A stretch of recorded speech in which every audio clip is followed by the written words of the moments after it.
They called it the Peashooter. They called it the door knocker. Marines who had never had to depend on it laughed at it, and Marines who had watched it fail against German tanks in North Africa spat when they said its name. The little M3 37mm anti-tank gun was, by the autumn of 1942, considered one of the most useless weapons in the American arsenal. It was obsolete. It was underpowered. It was on its way to the scrap heap. But on the night of October 25th into the morning of October 26th, 1942, on a muddy ridge south of Henderson Field on Guadalcanal in the driving tropical rain, that little cannon and the machine guns beside it would answer a question that Marines had been asking for weeks. What happens when the finest infantry division in the Empire of Japan comes at you in the dark? By sunrise, more than 1,000 Japanese soldiers would lie dead in front of the American line. An entire regiment would be shattered, and a 24-year-old platoon sergeant from Pennsylvania would stand alone on that ridge with an empty machine gun in his hands, having moved from gun to gun through the night, feeding weapons with belts stripped from the bodies of his own men. This is the story of that ridge and the men who held it. If your father served in the Pacific, if your uncle came home with a Purple Heart, if your grandfather ever spoke quietly of the Solomon Islands, then this story already belongs to your family. Sit with it a while. It is a story worth remembering. The rain on Guadalcanal did not fall. It attacked. It came down in warm, heavy sheets that soaked through canvas and cotton and skin, until every Marine on the island felt like he was drowning while standing upright. It carried with it the smell of the jungle, a thick, rotting sweetness of decayed vegetation and stagnant water, and something else underneath, something coppery and old, the smell of a place where too many men had already died and too many more were about to. It was October of 1942, and the men of the 1st Marine Division had been on this hellish scrap of jungle for more than 75 days. 75 days of malaria, 75 days of dysentery, 75 days of watching their friends grow thin, then yellow, then still. They were the forgotten army. The United States Navy had left them after the disaster at Savo Island back in August, sailing away with most of their supplies still in the holds. They were eating captured Japanese rice riddled with weevils. They chewed quinine tablets until their tongues went numb. Their uniforms were rotting off their bodies in strips. Their boots were held together with vine and prayer. And now, according to the intelligence reports, the finest infantry division in the Empire of Japan was walking through the jungle to kill them, the Sendai Division. Named for the city in northern Honshu, where it had been raised. Battle-hardened in China, undefeated across Malaya and the Philippines. Roughly 15,000 men marching under the command of Lieutenant General Masao Maruyama, a 53-year-old career officer with a reputation for brutal discipline and a hatred of failure. Maruyama had been given a simple order by Lieutenant General Harukichi Hyakutake, the theater commander at Rabaul. Take back the airfield, push the Americans in the sea, restore the honor of the emperor. And Maruyama intended to do exactly that. On a low ridge about 1,000 yards south of Henderson Field, in a foxhole half filled with brown water, Platoon Sergeant Mitchell Paige was checking the action on a Browning M917 water-cooled machine gun. He was not a large man, wiry rather than muscular. His hair was black, his eyes were dark, and his cheekbones had grown sharper with every week of jungle rations. He had been born Mahajlo Pejic in a small town in Pennsylvania, the son of Serbian immigrants who had come to America to dig anthracite out of the ground with their hands. He had left home in 1936 to join the Marine Corps because there was no work waiting for him, and because his mother, when he told her, had simply nodded and pressed a small worn Bible into his palm and said, "Trust in God and do your duty." He had been a Marine for 6 years. He knew his weapon better than he knew his own hands. The Browning in front of him weighed 41 pounds. Its barrel was surrounded by a metal jacket filled with water which absorbed the heat of sustained fire and turned it to steam. It could fire 450 rounds a minute. It could kill a man at 1,000 yards, and in the hands of a professional, it was one of the deadliest weapons ever built. Paige commanded a machine gun section on that ridge, roughly 33 Marines under his command, a stretch of ground his platoon had been ordered to defend at all costs. He looked out across the ridgeline. Nearby, in supporting positions along the same ridge held by the 2nd Battalion, 7th Marines, sat the M3 37mm anti-tank guns of the anti-tank platoon. They were not part of Paige's section, but they were part of the same defense, and by 1942 that little gun had already earned a mocking nickname among the infantry. The Peashooter, the M3 sat in the mud like a piece of farm equipment that had been abandoned by a bankrupt farmer. It weighed just over 900 pounds. Its barrel was 7 feet long and barely as thick as a man's wrist. Its wheels were spindly steel discs with hard rubber tires. It came with a curved gun shield to protect the crew and a set of towing hooks and a manual that promised it could destroy any tank in the world. The manual had been written before the war. By 1942, that promise had become the cruelest joke in the United States Army. In the deserts of Tunisia, American crews had fired 37mm rounds at German panzers at close range and watched the shells bounce off the frontal armor like pebbles off a windshield. The reports had made their way back to Washington in envelopes stained with sweat and grief. The gun was obsolete. The gun was a coffin on wheels. The gun was a pea-shooter. That was the word the infantry used. Pea-shooter. They said it with a grin when they walked past the gun crews. They said it with pity when they saw the crew sweating to drag the 900-pound weapon through the mud. Some men called it the door knocker because that was all it seemed capable of doing to a tank. Knock politely, and then die. The high command in Washington had already begun to phase the gun out. The new 57mm was coming online. The bazooka was in development. The little M3 was on its way to the scrap heap of military history. But the men on Guadalcanal had discovered something the manual never mentioned. Loaded with canister shot, a thin metal casing packed with hardened steel balls, the Peashooter could do something no modern anti-tank gun was supposed to do. It could stop a human wave. At close range, a single round of canister sprayed a widening cone of steel that no line of charging men could survive. The crews had already seen it work. Back in August, at the Battle of the Tenaru, a canister-loaded M3 had helped shatter a Japanese charge across a sandbar in a matter of minutes. Word had traveled. The gun that could not kill a tank could kill a wave. And on this ridge, on this night, the crews had their canister ready. The rain grew heavier as the light began to fail. At the command post of the 2nd Battalion, 7th Marines, Lieutenant Colonel Herman Hannikin was reading a message from Division Intelligence by the light of a candle. His face, drawn tight by weeks of sleeplessness and quinine, showed nothing. He was 39 years old, a veteran of the Banana Wars in Haiti, and he had been in the Marine Corps since he was 17. He had earned the Medal of Honor in Haiti in 1919 for hunting down and killing a rebel leader named Charlemagne Peril. He was, by any measure, one of the hardest men in the Corps. The message told him that a large Japanese force had been detected moving north through the jungle. Strength unknown. Objective almost certainly Henderson Field. He folded the message and put it in his pocket. His battalion held a long stretch of ridge. 2 rifle companies, a weapons company, an understrength headquarters detachment. Fewer than 500 effective men, most of them sick, all of them exhausted. To his east was 1st Battalion, 7th Marines, commanded by Lieutenant Colonel Chesty Puller, a compact, barrel-chested man with a jaw like a bulldog who had already, at the age of 44, become a legend in the Corps. Between them, Hannikin and Puller had roughly 1,000 Marines to defend a front that a full regiment could not have covered properly. Against them, if the intelligence was correct, was coming an entire division. Hannikin walked out into the rain to check his lines. At his position on the ridge, Mitchell Paige was doing the same thing. He walked from foxhole to foxhole, speaking quietly to his men, checking the traverse and elevation on each of his guns, making sure the ammunition belts were dry, making sure the water jackets were full.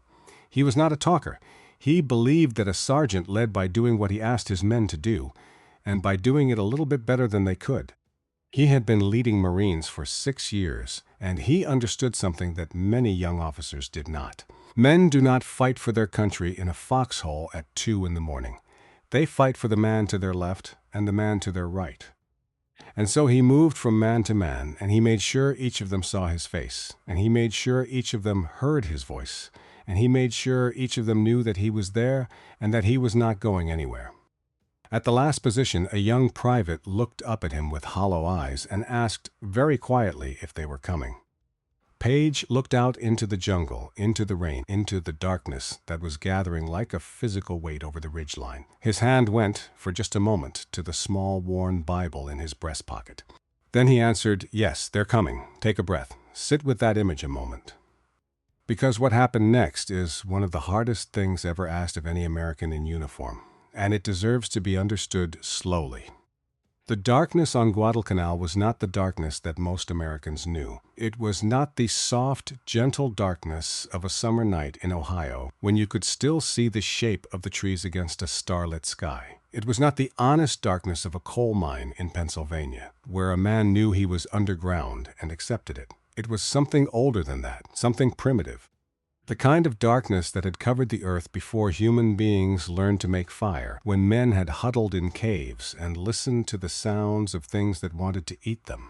At around 8 o'clock on the evening of October 25th, 1942, the sun went down over the ridge south of Henderson Field, and the world simply ended. Mitchell Paige sat behind his Browning and listened. He could hear his own heart. He could hear the water dripping off the brim of his helmet onto the receiver of the gun. He could hear, faintly, somewhere off to his left, a man weeping. Praying? Maybe. It did not matter. In the dark, at that hour before a battle, every sound was the sound of a young man trying to make peace with the fact that he might not see the morning. The air in the foxhole tasted like wet metal and old sweat, the taste of iron, the taste of fear. And then from the jungle below he heard the first horn. It was a long, mournful noteness, like the call of some enormous animal, and it hung in the air for a full 5 seconds before it faded. And then from 1,000 throats came the answer. Banzai. The word rolled up the slope like a wave, not shouted, chanted, rhythmic, a slow, deliberate cadence that grew louder with each repetition. Banzai, Banzai, Banzai. The Marines in the foxholes went very still. They had heard about the Banzai charge from the men who had survived earlier attacks. They had heard the stories from the Philippines and from Wake Island.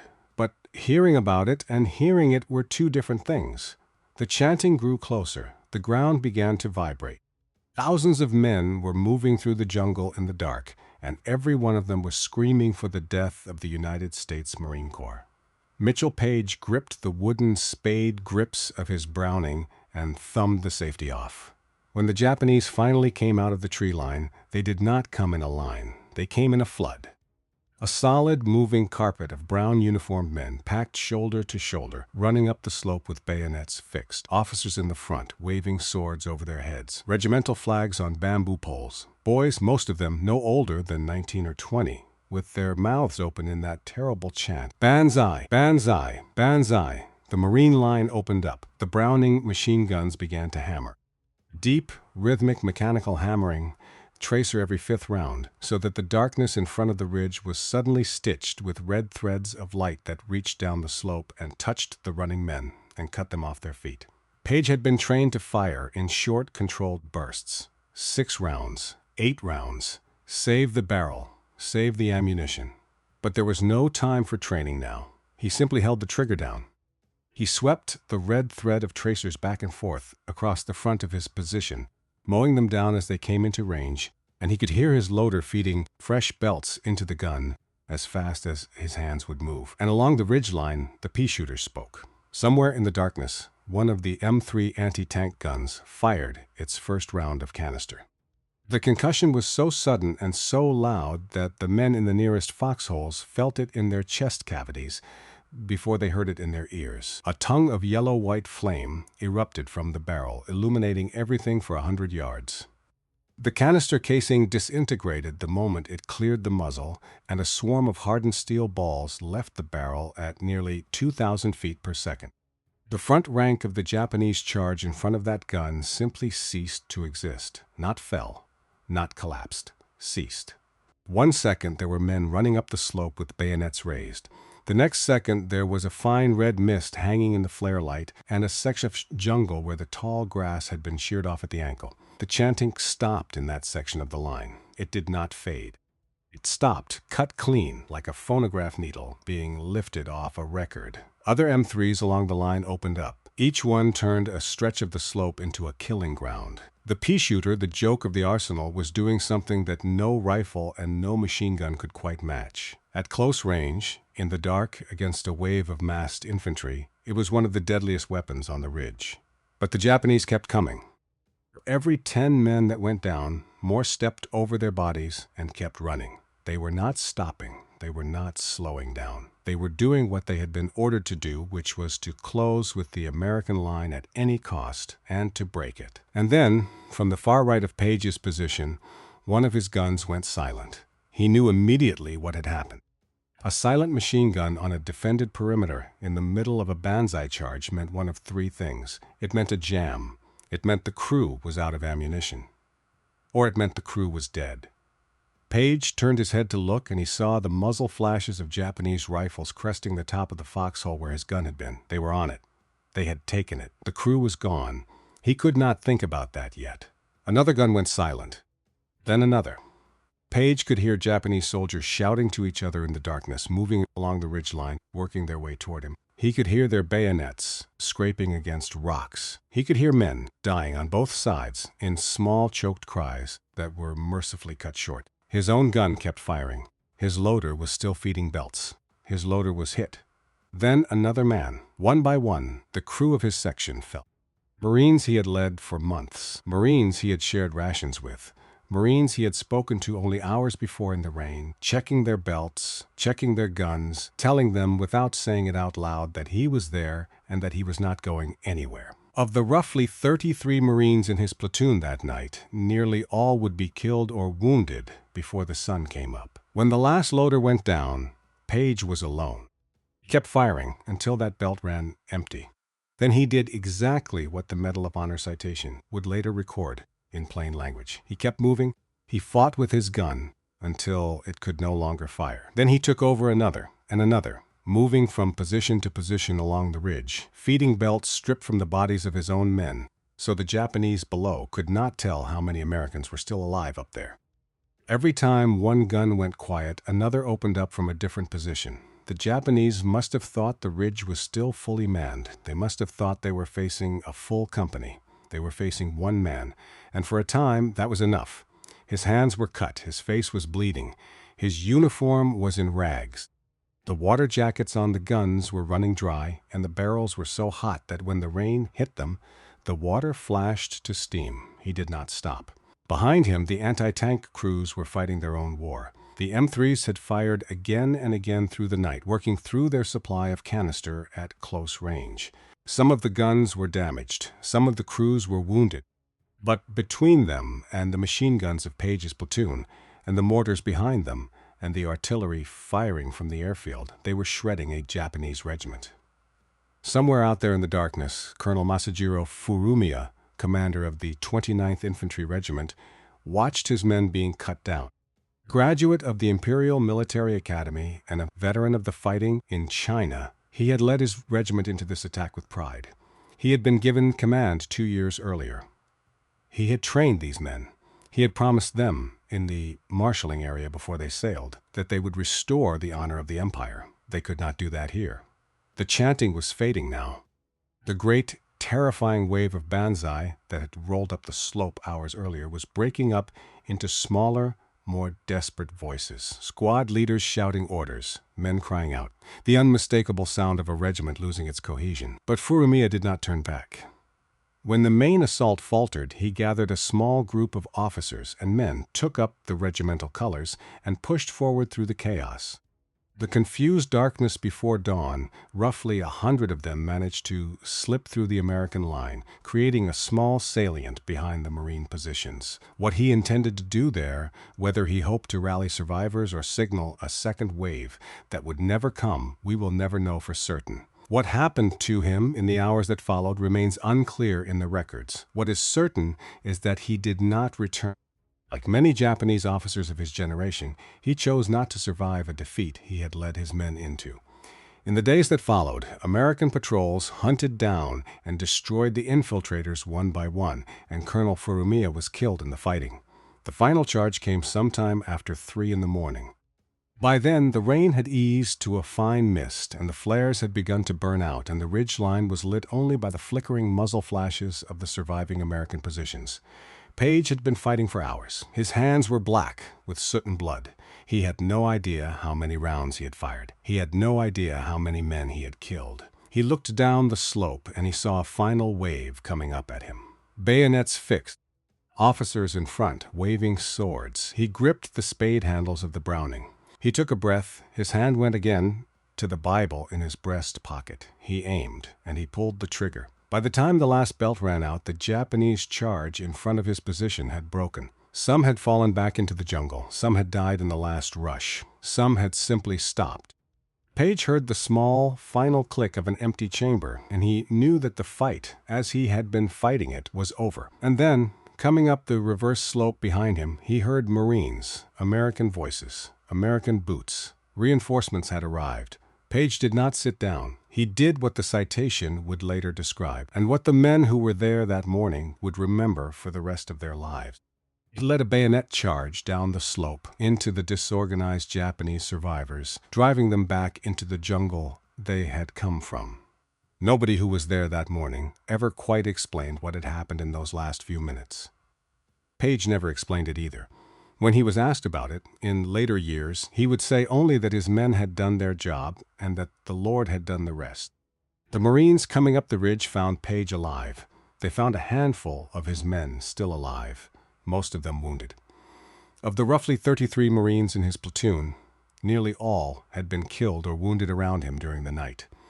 He had held the line, but the cost had been terrible. At the anti-tank gun positions, they found the M3s where the crews had left them. Some of the barrels were fouled with soot. Some of the wheels were damaged. The paint was scorched. The guns had done their work. Behind them, the ammunition crates were nearly empty. The Peashooters had spoken all night, and now they were quiet. The sunrise that morning came slowly, the way sunrises always come in the tropics, a gradual lifting of the gray, and then a wash of pale gold across the tops of the trees, and then a sudden burst of light over the ridge. And when the light came, it revealed something that would stay in the memory of every American on that ridge for the rest of his life. The slope in front of the Marine positions was carpeted with the dead, not scattered, not in clusters, carpeted. From the base of the ridge to within yards of the American foxholes, the ground was covered with the bodies of Japanese soldiers, so many of them that in some places you could not see the mud between them. They lay in the postures in which they had died, some with their bayonets still fixed, some clutching regimental banners, some with their arms flung out, as if reaching for something.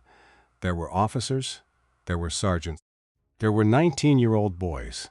The smell was the thing the veterans would never forget. It was the smell that no one who has not been in a war will ever fully understand.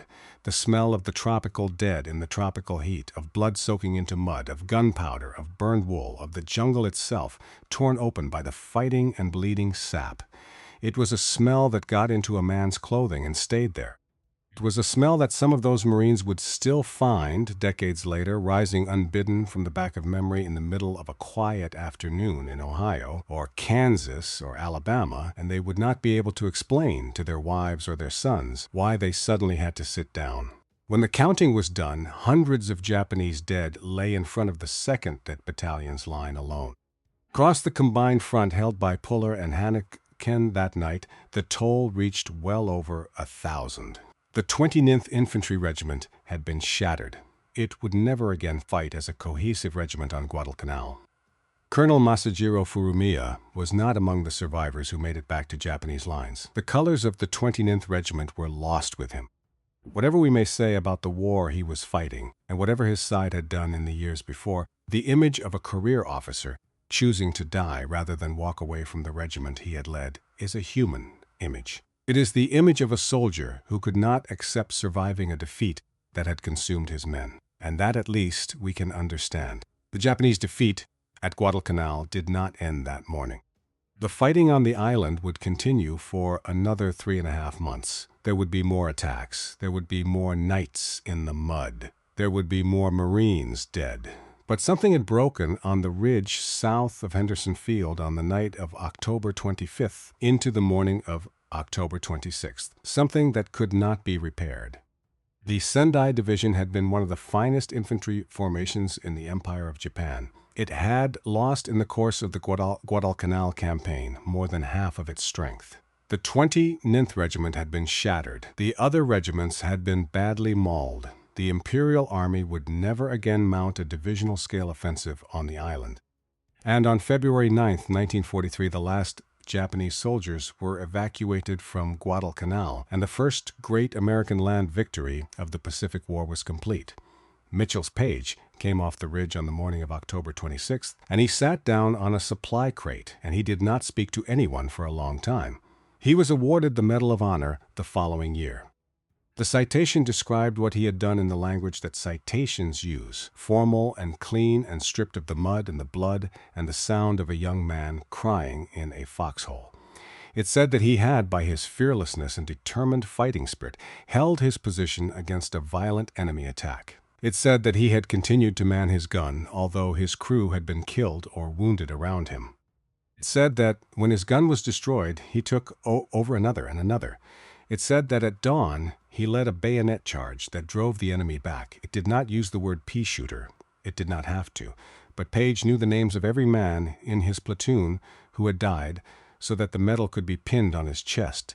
He would remember them for the rest of his life. He served through the rest of the Pacific War. He received a commission. He eventually retired from the Marine Corps as a colonel. He got married. He raised a family. He gave speeches at high schools and at veterans' halls, and he wrote a book, and he lived, in the end, a long and quiet life in California. He died on November 15, 2003, at the age of 85. At his funeral, a Marine Corps honor guard fired 3 volleys over his grave. The rifles they used were newer than the Browning he had carried on that ridge.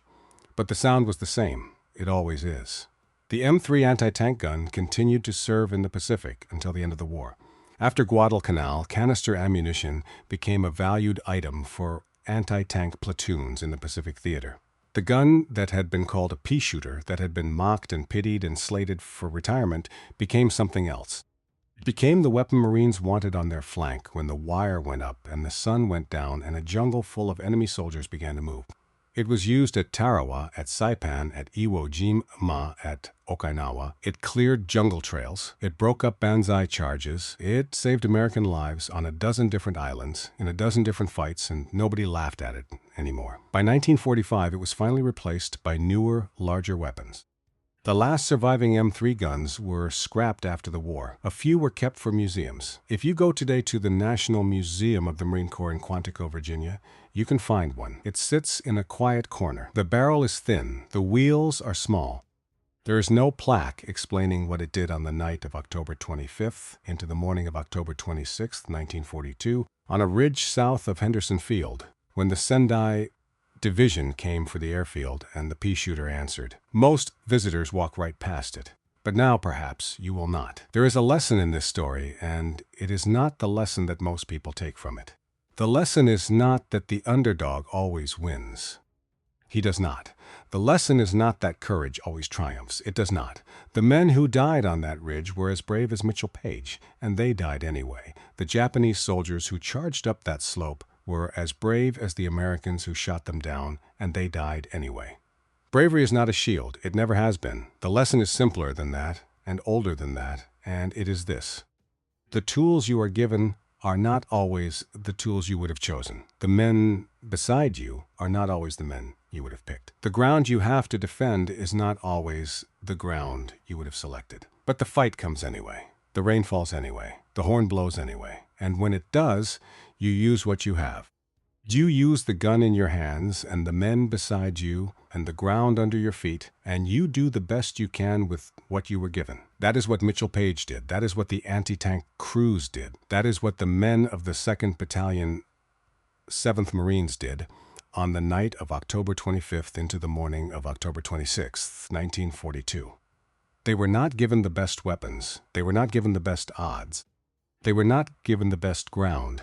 They were given a jungle and a ridge and a Browning machine gun and a 900-pound cannon that everybody said was a joke, and they held the line.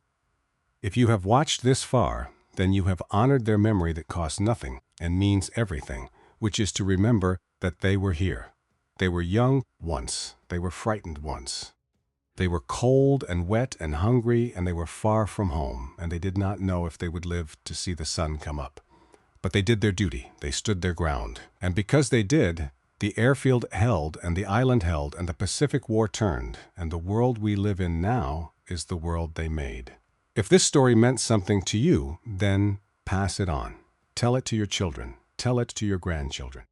Tell them about the Peashooter that was not a Peashooter, and about the sergeant who stayed on the ridge when everyone else was gone, and about the men who fought beside him, whose names most of us will never know, but who died so that a line on a map and a country far away would still be standing in the morning. If this channel helped you remember them tonight, take a moment to like the video, to leave a word in the comments, and to subscribe so that we can keep bringing these stories back into the light. There are more of them out there. There are always more. And every one of them belongs to somebody's father, and somebody's grandfather, and somebody's son. We owe them that much. At the very least, we owe them that much.